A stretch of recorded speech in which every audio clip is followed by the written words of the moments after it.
Assalamualaikum warahmatullahi wabarakatuh. Salam sejahtera untuk kita semua. Ada sebuah peribahasa bilang, tak kenal maka tak sayang. Perkenalkan, nama saya Dia Khairunisa dari kelas 12 TCA 1. Saya akan menjelaskan tentang kode dan kodar. Apakah di sini ada yang sudah tahu apa itu kode dan kodar? Mari simak presentasi saya.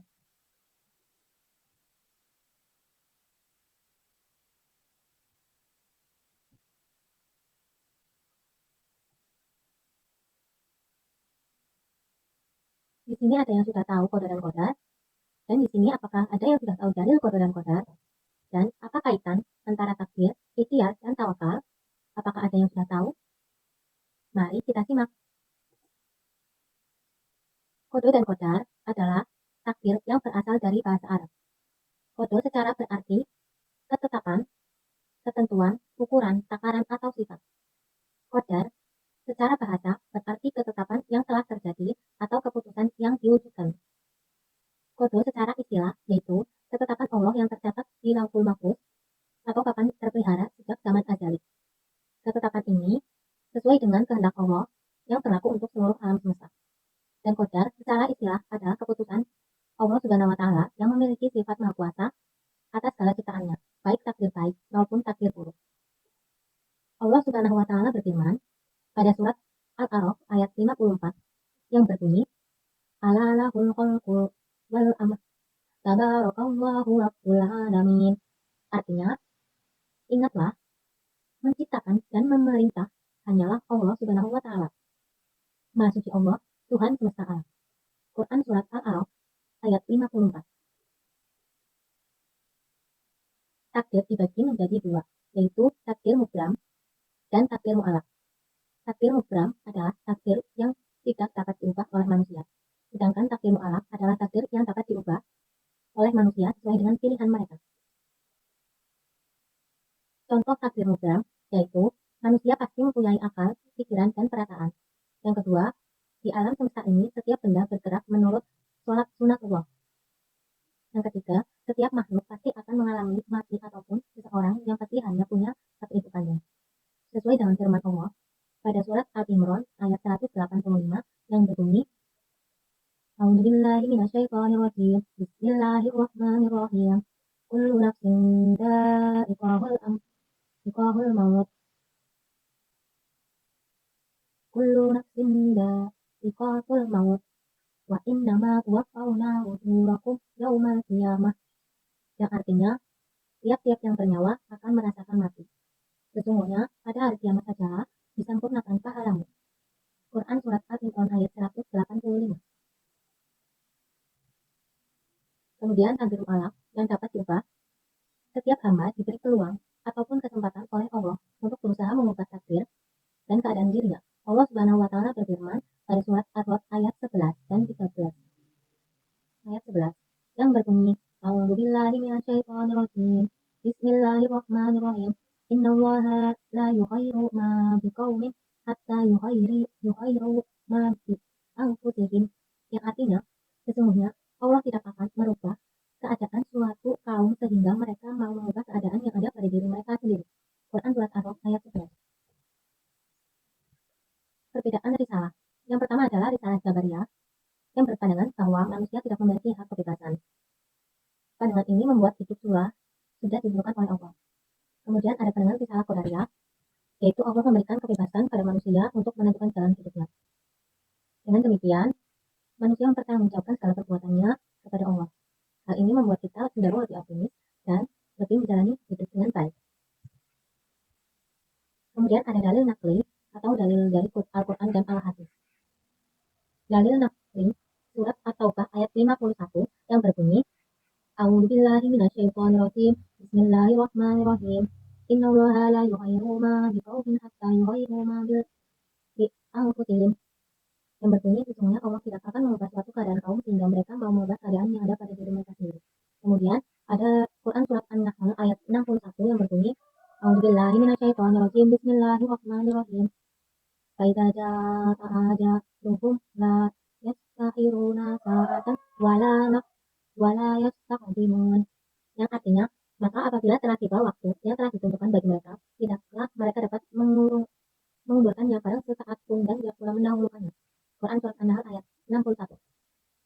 Kemudian ada dalil akil, adalah dalil yang diambil dari akal yang sehat. Dalil akil yang berbunyi pada surat Al-Ahzab ayat 62 yaitu wala tadikan sunnah lillahi tabdila. Artinya, dan kamu sekali-kali tidak akan dapat berubah pada sunnah Allah. Surat Al-Ahzab ayat 62. Dan yang kedua yang berbunyi wa khalaqa kulla syai'in faqaddarahu taqdira. Artinya, dan dia telah menciptakan segala sesuatu dan dia menetapkan ukuran dengan serapi-rapinya. Surat Al-Furqan ayat 2. Nah, apa kaitan takdir, ikhtiar, dan tawakal itu? Takdir adalah sebuah takaran, ketetapan, ukuran, dan peraturan undang-undang yang diciptakan Allah di Lauhul Mahfuz. Dan ikhtiar adalah sebuah usaha kita sebagai manusia untuk dapat mengubah apa yang terjadi. Dan yang kemudian ada tawakal, yang artinya adalah pasrah. Jadi setelah kita berusaha, kita pasrahkan semua kepada Allah.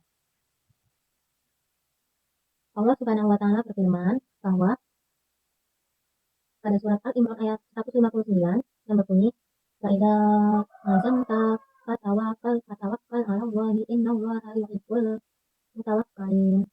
Yang artinya, maka apabila kamu telah membulatkan tekad, maka bertakwalah kepada Allah. Sesungguhnya Allah menyukai orang-orang yang bertawakal kepadanya. Kemudian pada surat An-Najm ayat 39 yang berbunyi wa an laisa lil insani illa ma syaa. Yang artinya, dan bahwasanya seorang manusia tidak akan memperoleh selain apa yang telah diusahakan. Surat An-Najm ayat 39.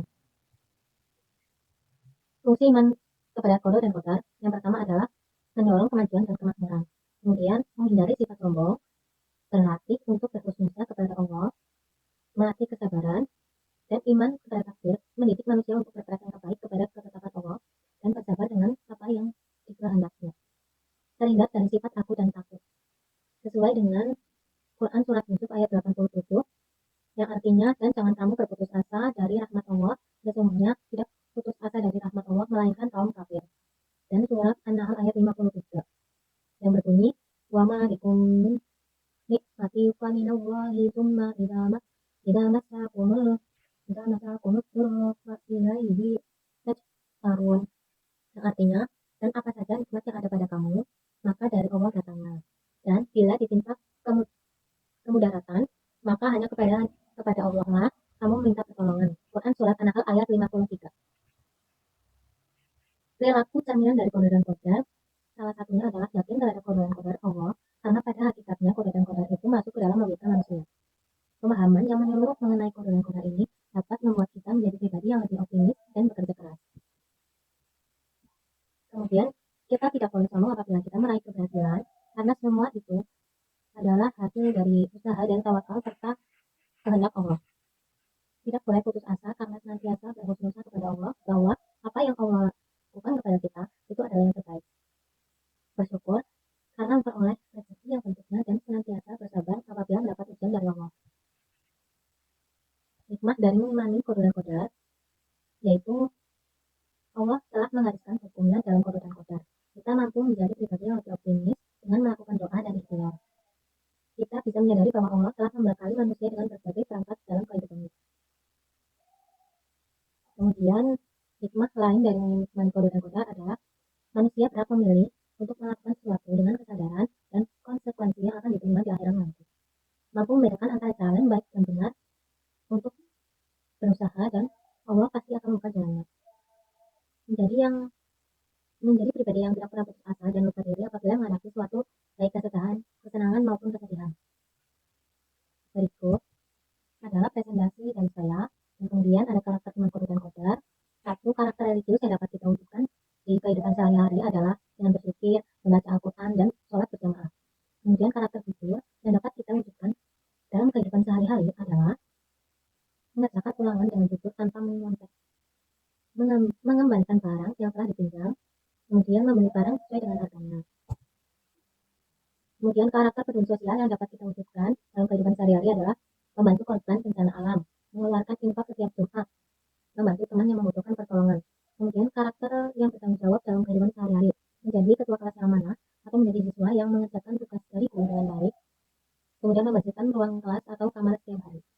Karakter kreatif yang dapat kita wujudkan dalam kehidupan sehari-hari yaitu melakukan penelitian yang bermanfaat bagi masyarakat, menyusun program organisasi dengan kreatif dan menemukan inovatif untuk masyarakat. Sekian dari saya, ya Sorumsa. Terima kasih. Mohon maaf apabila terjadi banyak kesalahan kata dan tindakan yang tidak sesuai. Wassalamualaikum warahmatullahi wabarakatuh.